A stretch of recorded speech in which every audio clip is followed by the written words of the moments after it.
नमस्कार, स्वागत है आप सभी का। आपके साथ मैं हूं अपर्णा मौजम। ब्लैक फंगस की बीमारी अब बढ़ती जा रही है। इस बीमारी से मौत का आंकड़ा भी बढ़ता जा रहा है। अभी एक महामारी से हम उबर ही रहे हैं कि दूसरी बीमारी शरीर में एंट्री ले रही है। क्या है ब्लैक फंगस, कौन इसकी चपेट में आ सकता है, इस फंगस से कैसे बच सकते हैं और कहां पाया जाता है ये ब्लैक फंगस, इस पर पूरी जानकारी हम आपको शो के जरिए देने वाले हैं। हमारे साथ 5 बड़े डॉक्टर्स का पैनल है जो बताएंगे कि ब्लैक फंगस को कैसे मात दे। लेकिन उससे पहले ये रिपोर्ट देखिए।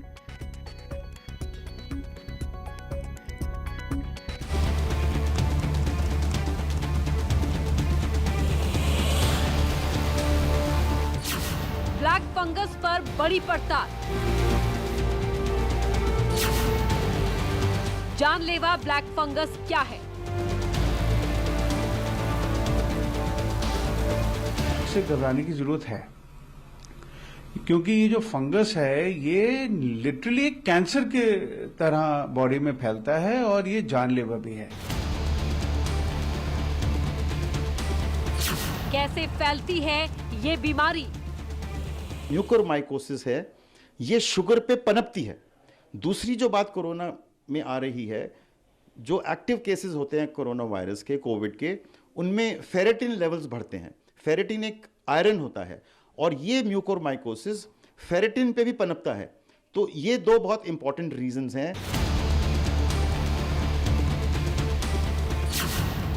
ब्लैक फंगस की चपेट में सबसे ज्यादा कौन? तो ये जानना बहुत जरूरी है, तो सेल्फ मेडिकेशन ना करें।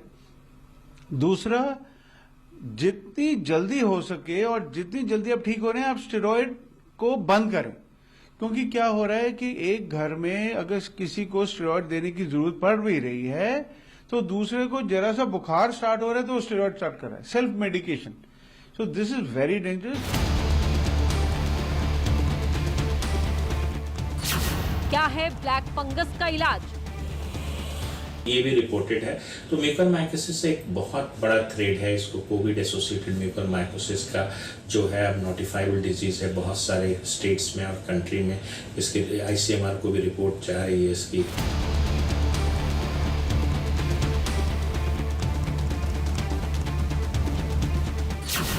यूपी में कहां हो रहा है इलाज? मॉइस्चर जो है आज की तारीख के अंदर इसका परेशानी है। मॉइस्चर से फंगस होता है।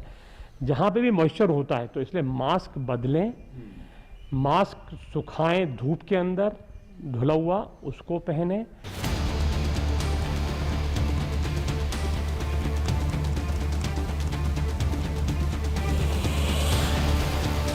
जानिए एक्सपर्ट डॉक्टर्स के साथ सबसे बड़ी चर्चा।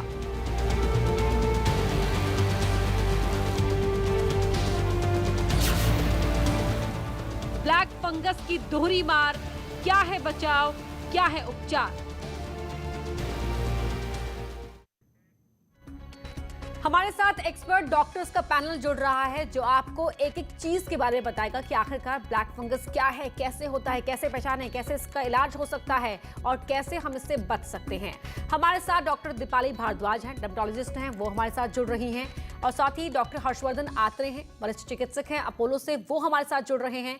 डॉक्टर राहुल भार्गव हैं, वरिष्ठ चिकित्सक फोर्टिस हॉस्पिटल से, वो भी हमारे साथ जुड़ चुके हैं। आप सभी का ही बहुत बहुत स्वागत है। डॉक्टर राहुल भार्गव, कोरोना महामारी की दूसरी लहर से अभी हम जूझ ही रहे थे कि पोस्ट कोविड की तकलीफों ने हमें घेर लिया, खासकर ब्लैक फंगस से। सबसे पहले हमारे दर्शकों के लिए आप ये बताएं सीधे और सरल शब्दों में कि ब्लैक फंगस होता क्या है?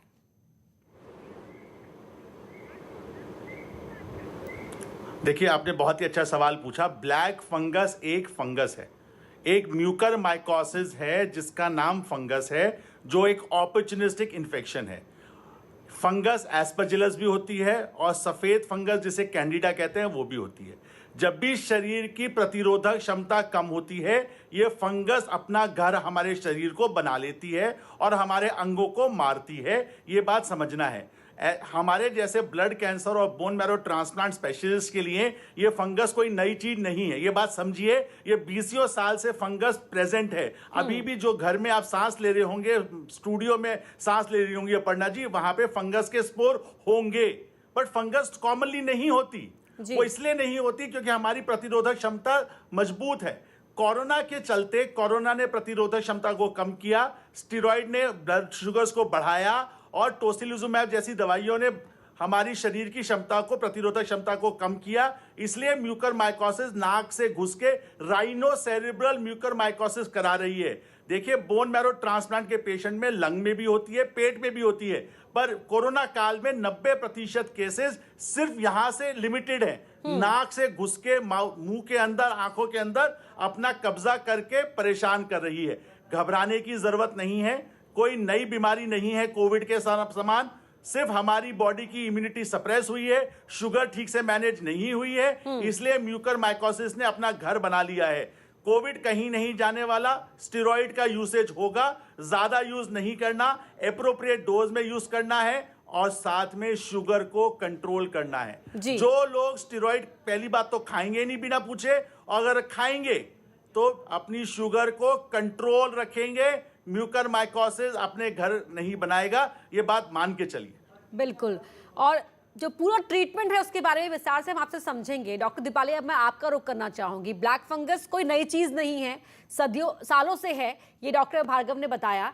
लेकिन ये भी कहा जा रहा है कि इंडस्ट्रियल ऑक्सीजन के इस्तेमाल से सही तरीके से सिलेंडर का इस्तेमाल नहीं हुआ, और जो हम मास्क लगा रहे हैं उसे हम धो नहीं रहे, धूप में नहीं सुखा रहे हैं, उसमें मॉइस्चर रह रहा है, ये भी एक बड़ा कारण है इसके पनपने का।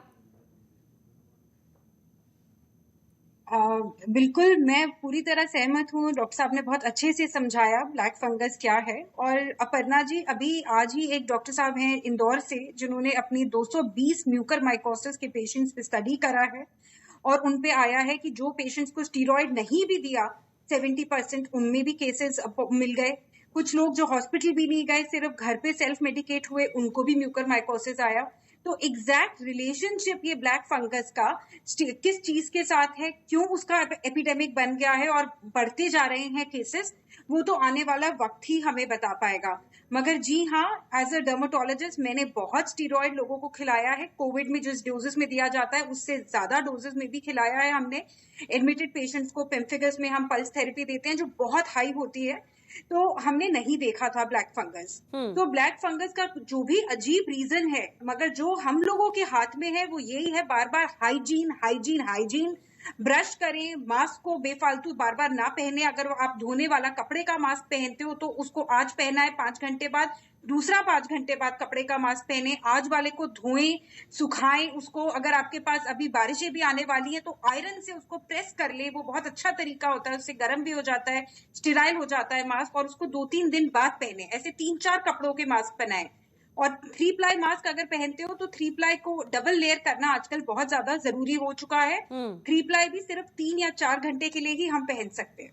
जी डॉक्टर आत्रे, क्या ये कंटेजियस भी होता है? सिर्फ जो कोविड से जूझ रहे हैं, जिनकी प्रतिरोधक क्षमता कम है, उन्हीं को होगा, या जो नए केसेस सामने आ रहे हैं उसमें आपने कुछ अंतर महसूस किया है? देखिए, कंटेजियस तो फंगस है ही। स्पोर्स के थ्रू ये एक दूसरे में, या ये समझिए जैसा डॉक्टर राहुल भार्गव ने बताया कि वातावरण में इसके फंगल स्पोर्स घूम रहे हैं। और जो भी लोग जिनकी इम्यूनिटी लो है, चाहे वो किसी भी वजह से हो, चाहे वो कैंसर की वजह से हो, चाहे वो बोन मैरो ट्रांसप्लांट के पेशेंट हो जो इम्यूनोसप्रेसेंट ले रहे हैं, या किडनी ट्रांसप्लांट के पेशेंट हो, या जो भी हाई डोज स्टेरॉइड पर हो, उनकी इम्यूनिटी खराब हो जाने की वजह से ये फंगल स्पोर्स जो आमतौर पर नाक में रहते हैं या वातावरण में हवा में घूम रहे हैं और हम उनको रोज इनहेल कर रहे हैं, वो हमारी नाक में घर बनाकर और वो वहां पर ग्रो करना शुरू कर देते हैं, बीमारी कर देते हैं। तो ये बेसिकली कंटामिनेशन तो है ही और फैलता तो है ही। सबसे ज्यादा ध्यान देने की जो जरूरतें हैं वो ये हैं कि सेल्फ मेडिकेट ना करें। इसके लिए मैं 5 पॉइंट बोलता हूँ। सबसे पहली चीज, जैसा कि डॉक्टर दीपाली ने बताया कि आज ही स्टडी आई है कि जिन लोगों में स्टेरॉइड नहीं मिल रहा था उनमें भी 20% लोगों में ये ब्लैक फंगस पाया गया। तो कुछ ना कुछ तो ऐसा रिलेशन है कोविड और ब्लैक फंगस के बीच में या म्यूकर माइकोसिस के बीच में कि कोरोना के मरीजों को ये ज्यादा हो रहा है जी। लेकिन ये कोई ऐसी ड्रेडेड ऐसी चीज नहीं है कि नॉर्मल लोगों को भी ये ब्लैक फंगस की बीमारी होने लगे, इसलिए इससे घबराने की जरूरत नहीं है। सबसे बड़ी चीज है कि आप कोविड से बचें। जी। जो प्रिकॉशंस सब लोगों को बताए जा रहे हैं प्रिकॉशंस कोविड के लिए वो लें। मास्क की सफाई रखें, मास्क को लगातार बहुत दिन तक या बहुत ज्यादा देर तक यूज ना करें, उसको धोते रहें, अगर डिस्पोजेबल है तो दूसरा लगाएं। डायबिटीज कंट्रोल में रखें। व्हाट्सएप के मैसेजेस या फिर यारों दोस्तों के फॉरवर्डेड मैसेजेस पर जो ट्रीटमेंट चल रहे हैं स्टेरॉइड डर के मारे अपने आप सेल्फ मेडिकेट ना करें। स्टेरॉइड्स जो हैं वो कम दिनों के लिए प्रेस्क्राइब किए जाएं, हम डॉक्टर्स की भी जिम्मेदारी बनती है। अभी मैंने एक प्रेस्क्रिप्शन देखा जिसमें एक मरीज को डेक्सामेथासोन, हाइड्रोकॉर्टिसोन और मिथाइल प्रेडनिसोलोन तीनों बहुत हाई डोज में चल रहा था जी। तो हम डॉक्टर्स की भी ये जिम्मेदारी बनती है कि हम उसको स्टेरॉइड्स की डोज को बहुत ज्यादा दिनों तक और डॉक्टर साहब मैं आपसे और आगे जितना डिटेल appropriate हो, इन्फॉर्मेशन वही हासिल करूंगी। डॉक्टर पुनीत भार्गव भी हमारे साथ जुड़ जी। गए हैं, उनको भी इस डिबेट इस डिस्कशन में शामिल कर लेते जी। हैं। डॉक्टर भार्गव, पहचाने कैसे अगर कोई, बहुत से ऐसे मरीज हैं जो पोस्ट कोविड रिकवरी फेज में हैं इस वक्त, अगर क्या तकलीफ हो जो शुरुआती दौर में ही इसकी पहचान हो जाए? देखिए, कोविड के पेशेंट्स में चाहे वो घर पर रहें चाहे वो हॉस्पिटल में हो, हम ये मान के चलते हैं कि 90% या 95% पेशेंट्स तो घर पे रह के नेचुरली ठीक हो रहे हैं, उनको तो बिल्कुल भी पैनिक करने की जरूरत नहीं है। जिनमें सेकेंड स्टेज में हमें प्रॉब्लम्स चल रही हैं, फीवर आ रहा है और स्टेरॉइड्स खाने पड़ते हैं, उनको सावधान होना है कि अगर स्टेरॉइड खा रहे हैं तो हर 3 दिन के अंदर अपनी शुगर चेक करें। अगर शुगर लेवल्स बढ़ रहे हैं तो उसके लिए जरूरी दवाई और इंसुलिन लेनी जरूरी हो जाएगी। साथ में सब डॉक्टर्स आज के टाइम में ब्लड थिनर्स दे रहे हैं, ये बहुत जरूरी है। जिन पेशेंट्स को सीरियस कॉम्प्लिकेशंस हो रहे हैं, मॉडरेट से सीवियर की तरफ जा रहे हैं, वहीं पर हम लोग स्टेरॉइड और ब्लड थिनर देते हैं। मैं सर्जन हूं, मैंने अभी तक करीब 14 ब्लैक फंगस के ऑपरेशंस करे हैं जी। उसमें एक बड़ी अजीब सी चीज देखने को मिली कि ये फंगस डायरेक्ट स्प्रेड से तो जहां जा रहा है, बहुत ज्यादा टिश्यूज ऐसे मिले जिनके अंदर ब्लैकनिंग आई है वैस्कुलर नेक्रोसिस, एवास्कुलर नेक्रोसिस के कारण। मतलब जो खून की नसें हैं वो ब्लॉक करने की क्षमता है कोविड के वायरस में। तो हम लोग ब्लड थिनर्स का जो सेवन है वो सीरियस पेशेंट्स में करने की बहुत ज्यादा जरूरत है। अब रही बात कि पेशेंट कैसे पहचाने कि मुझे ये प्रॉब्लम तो नहीं हो रही, मैं सोसाइटी में पैनिक बिल्कुल नहीं चाहूंगा कि हर जना ये सोचने लगे कि मुझे ब्लैक फंगस हो गया। बिल्कुल, जो लोगों की शुगर लेवल्स ठीक हैं वो तो वैसे ही रिलैक्स होके बैठ जाएं। सिर्फ जिनके हाई ग्रेड शुगर हुई है तो पहला सिम्टम उन लोगों के लिए होगा कि उन्हें चेहरे पे एक सुनपन की फीलिंग आती है। सेकंड, नाक में कोई क्रस्टिंग या पपड़ी फॉर्मेशन या ब्लीडिंग हो सकती है। तीसरा, आंख में भारीपन या लगातार सिर में दर्द होना या कभी कभी आंख के जो क्षमता होती है खोलने या बंद होने की वो कम होना। ये पहले अर्ली सिम्टम्स हैं। चेहरे पे सूजन, नाक ब्लॉक, क्रस्टिंग और ब्लीडिंग। जी, तो ये शुरुआत के लक्षण हैं जिनसे हम पहचान सकते हैं कि ब्लैक फंगस से हो रहा है, ब्लैक फंगस की तकलीफ है या नहीं है। डॉक्टर भार्गव, डॉक्टर राहुल भार्गव, मैं आपका रुख करूंगी अब।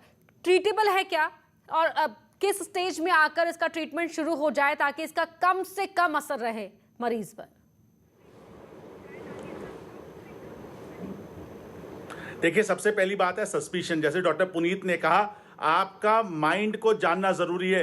Your eyes will see what your mind knows. इसका मतलब आप लोगों को ध्यान रखिए कि कोई भी सिम्टम हो 1 महीने तक अपने डॉक्टर से संपर्क करें।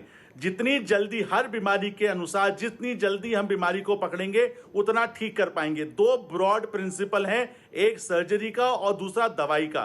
कभी भी म्यूकरमाइकोसिस होता है बायोप्सी लेके या उसका टुकड़ा लेके कंफर्म करना पड़ता है कि म्यूकरमाइकोसिस है, नहीं तो वो एस्परजिलस और या व्हाइट फंगस जिसे आज चल रहा है कैंडिडा, वो भी कई बार इन्फेक्शन देखा गया है जो बहरूपिया की तरह बैठता है। एक बार डायग्नोसिस कंफर्म हो गया, सर्जरी करके जितनी चीजें म्यूकरमाइकोसिस की निकाल सकते हैं उसको सर्जन निकालने की कोशिश करता है। उसके बाद हमारा काम स्टार्ट होता है जहां पे एम्फोटेरिसिन, पोसाकोनाजोल और इजावाकोनाजोल करके 2 नई दवाइयां भारतीय मार्केट में अब उपलब्ध हैं जो दी जा सकती हैं। आज से पहले सिर्फ एम्फोटेरिसिन नामक इंजेक्शन दिया जाता था, महंगा इंजेक्शन है, आपको 2 हफ्ते तक लेना पड़ता है और उसके बाद ओरल गोलियों के माध्यम से 2 से 3 महीने तक का इलाज चलता है, जब तक रेडियोलॉजिकली मतलब जो एक्सरे सीटी स्कैन पे क्लियरिंग होती है या सिम्टम आपके जाते हैं। घबराने की जरूरत नहीं है। जितना आप न्यूज़ 18 को जिस प्रकार से वो रूरल इंडिया में जाता है और अर्बन क्षेत्रों में बहुत पॉपुलर चैनल है, लोग सुनते हैं, देखते हैं, उनको जागरूक होना जरूरी है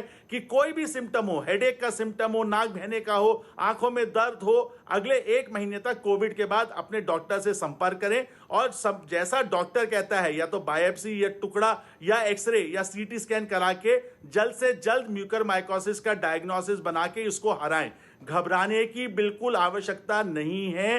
सर्जरी प्लस दवाइयां मिलके इलाज बहुत सक्सेसफुल तरीके से कर रही हैं। आज तक से पहले उसकी मोर्टेलिटी हाई होती थी, अब जिस प्रकार से हम देख रहे हैं पिछले कुछ दिनों से मोर्टेलिटी कम होती जा रही है। तो हमको घबराना नहीं है, तुरंत इलाज कराना है और इलाज बहुत सुदृढ़ है।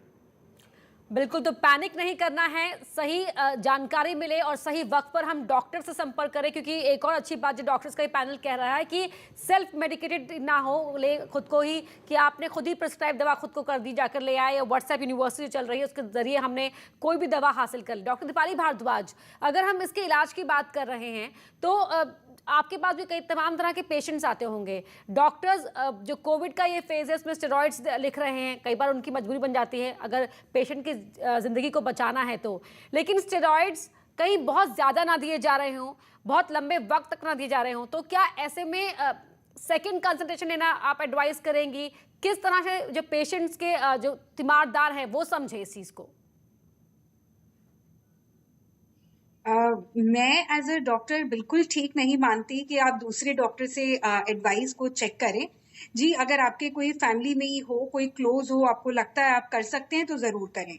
दूसरी चीज, ये जो ब्लैक फंगस के ऊपर देखा जा रहा है कि लोगों को घर में बैठे हुए भी ब्लैक फंगस हो रहा है कोरोना के साथ साथ एज अ सुपर इन्फेक्शन, तो मुझे कहीं ये भी लगता है कि जो एक्सेस स्टीम ली जा रही है और एक्सेस विटामिन लिए जा रहे हैं उससे भी हमें आगे नए नए तरह के एपिडेमिक्स मिल सकते हैं। हम ये अच्छी तरह जानते हैं कि कोई भी फंगस शरीर में तब आता है जब शरीर में आयरन का लेवल बहुत हाई हो, जिंक का लेवल भी अगर हाई हो तो फंगस ज्यादा ग्रो होता है। तो अब ये जो हम सेकेंड वेव में आ गए हैं, थर्ड वेव की तरफ जा रहे हैं, फोर्थ वेव भी आ सकती है, तो जिन लोगों ने 1 साल विटामिन खा लिया है, आपके चैनल के द्वारा कहूंगी कि वो अब थोड़ा गैप ले लें, क्योंकि लोग एक्सेस विटामिन ले रहे हैं, घर बैठे हुए भी रोजाना स्टीम ले रहे हैं। रोजाना स्टीम लेने से नेजल म्यूकोजा वीक हो जाता है, जल भी सकता है, उसके अंदर भी क्रस्टिंग होके उसमें सुपर इन्फेक्शन में जो हवा में स्पोर्स हैं, फंगस वगैरह है और शरीर वैसे ही वीक है, तो और इजीली हमारे शरीर में फंगस और नई भी तरह की और नई नई इन्फेक्शन आएंगी, वो भी बन सकती हैं। इसीलिए ज्यादा पैनिक ना करें, डॉक्टर्स पे भरोसा रखें। आप एक डॉक्टर पे जा रहे हैं, उस पे भरोसा रख के उसकी दवाइयां लिखें। अगर आप सहमत नहीं है तो दूसरे पे जाएं और पहले को छोड़ दें। मैं सेकंड एडवाइस के लिए थोड़ा सा ज्यादा मानती नहीं हूँ कि डॉक्टर्स की सेकंड एडवाइस लेनी चाहिए। लेकिन आपने ये बहुत अच्छी बात यहाँ पर कही कि जो स्टीम ले रहे हैं पैनिक में आकर, या कहे कि ओवर इन्फॉर्म्ड होकर, बीमारी है नहीं, लक्षण है नहीं, लेकिन उसके बावजूद भी प्रिकॉशंस के तौर पर वो घर पर ही स्टीम ले रहे हैं 2 से 3 बार। कई बार देखा गया है कि अधिक से अधिक गार्गल कर रहे हैं लोग। इस तरह का पैनिक, ये एक पैनिक ही है। डॉक्टर हर्षवर्धन आत्रे जी, ज्यादा स्टीम मैंने तो देखा है कि लोग 8-8, 10-10 बार भी ले रहे हैं और बहुत पास से स्टीम ले रहे हैं। नाक की म्यूकोजा उससे जल जा रही है और नाक में डैमेज हो जा रहा है। इसकी वजह से भी अगर नाक की म्यूकोजल बैरियर जो है, जो प्राइमरी प्रोटेक्टिव लेयर है, अगर वो हट गई तो जो स्पोर्स पहले से रह रहे हैं वो वहां पर ग्रो करना शुरू कर सकते हैं आसानी से।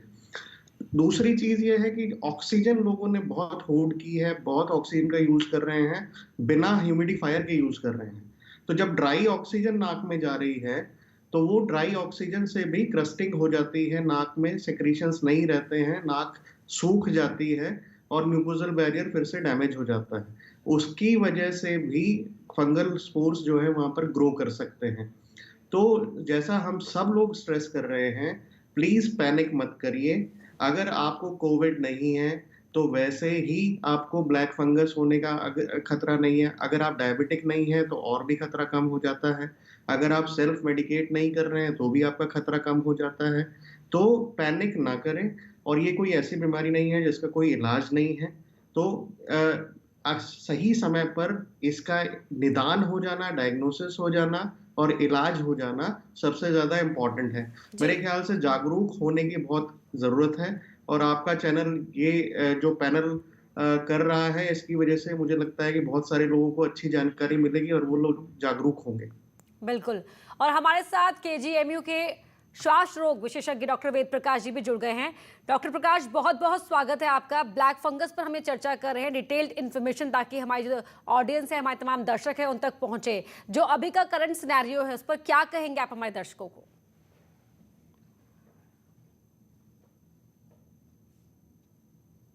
देखिए अपर्णा, जिस तरह से जो पैंडेमिक सेकेंड वेव आई बहुत तेजी से, और उसके बाद लगातार जो आईसीयू एडमिशंस हैं उनमें इजाफा हुआ, और जो ड्यूरेशन है, जो स्टे है, क्योंकि इस तरह से खतरनाक वायरस देखने को मिला कि जो सिम्टम्स हैं वो काफी मरीजों में सीवियर कोविड निमोनिया देखने को मिला।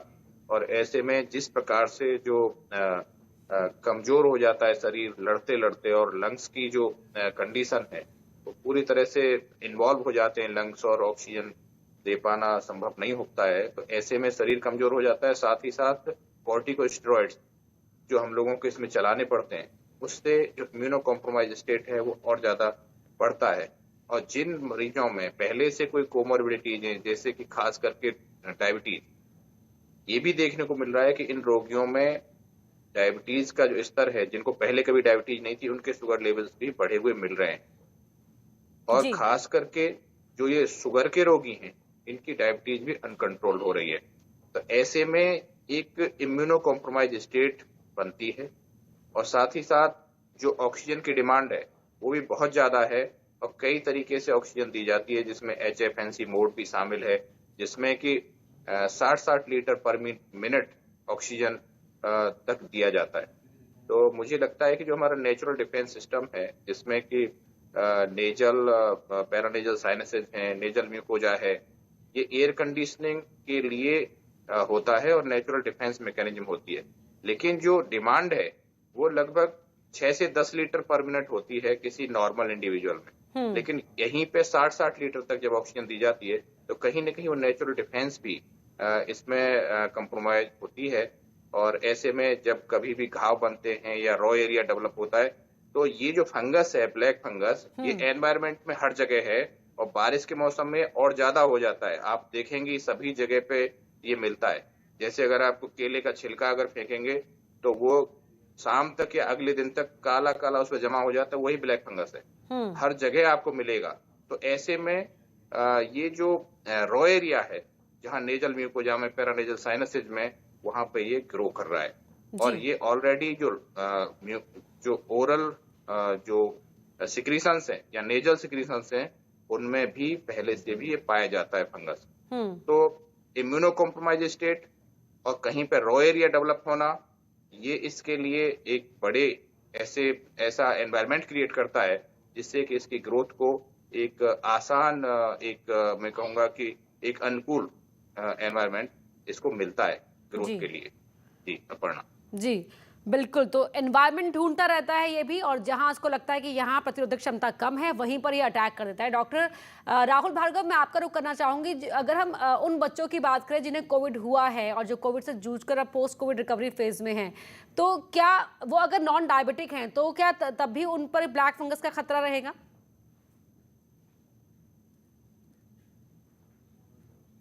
अच्छा सवाल है। इसका जवाब ये है कि जो लोग डायबिटिक नहीं हैं उनमें कोविड के बाद म्यूकरमाइकोसिस होने के ऑलमोस्ट 0% चांसेस हैं। बट इसके साथ कैविएट है, बहुत सारे लोग ऐसे हैं जिनको स्टेरॉइड नहीं मिला, फिर भी कोविड के दौरान स्ट्रेस की वजह से वो डायबिटिक स्टेटस में कन्वर्ट रहे या उनकी ब्लड शुगर हाई रही।